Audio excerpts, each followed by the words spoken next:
10 महाविद्याएं। तृतीय छिन्नमस्ता। परिवर्तनशील जगत का अधिपति कबंध है और उसकी शक्ति ही छिन्नमस्ता है। विश्व की वृद्धि ह्रास तो सदैव होती रहती है। जब ह्रास की मात्रा कम और विकास की मात्रा अधिक होती है तब भुवनेश्वरी का प्राकट्य होता है। इसके विपरीत जब निर्गम अधिक और आगम कम होता है तब छिन्नमस्ता का प्राधान्य होता है। भगवती छिन्नमस्ता का स्वरूप अत्यंत ही गोपनीय है। इसे कोई अधिकारी साधक ही जान सकता है। महाविद्याओं में इनका तीसरा स्थान है। इनके प्रादुर्भाव की कथा इस प्रकार है। एक बार भगवती भवानी अपनी सहचरी जया और विजया के साथ मंदाकिनी में स्नान करने के लिए गई। स्नान उपरांत क्षुधाग्नि से पीड़ित होकर वे कृष्ण वर्ण की हो गई। उस समय उनकी सहचरियों ने भी उनसे कुछ भोजन करने के लिए मांगा। देवी ने उनसे कुछ समय प्रतीक्षा करने के लिए कहा। थोड़ी देर प्रतीक्षा करने के बाद सहचरियों ने जब पुनः भोजन के लिए निवेदन किया तब देवी ने उनसे कुछ देर और प्रतीक्षा करने के लिए कहा।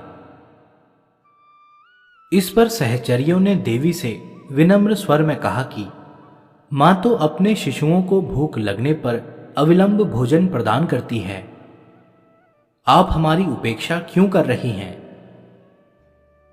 अपने सहचरियों के मधुर वचन सुनकर कृपामयी देवी ने अपने खड्ग से अपना सिर काट दिया।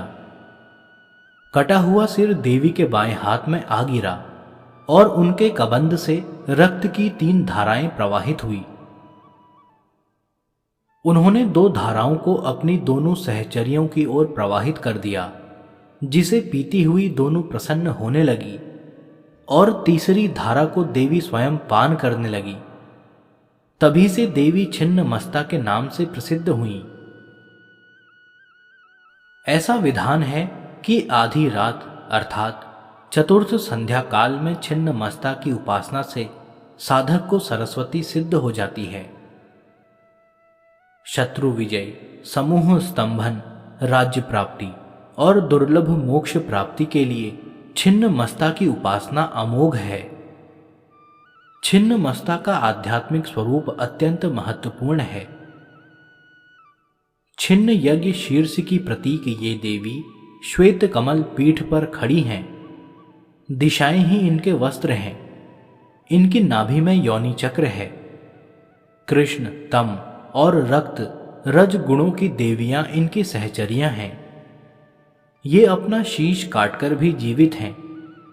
यह अपने आप में पूर्ण अंतर्मुखी साधना का संकेत है। विद्वानों ने इस कथा में सिद्धि की चरम सीमा का निर्देश माना है। योग शास्त्र में 3 ग्रंथियां बताई गई हैं, जिनके भेदन के बाद योगी को पूर्ण सिद्धि प्राप्त होती है। इन्हें ब्रह्म ग्रंथि, विष्णु ग्रंथि तथा रुद्र ग्रंथि कहा गया है। मूलाधार में ब्रह्म ग्रंथि, मणिपुर में विष्णु ग्रंथि तथा आज्ञा चक्र में रुद्र ग्रंथि का स्थान है। इन ग्रंथियों के भेदन से ही अद्वैत आनंद की प्राप्ति होती है।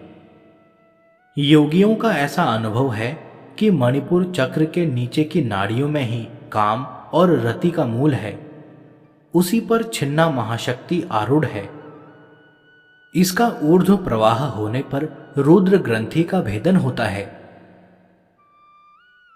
छिन्नमस्ता का वज्र वैरोचनी नाम शाक्तों, बौद्धों तथा जैनों में समान रूप से प्रचलित है।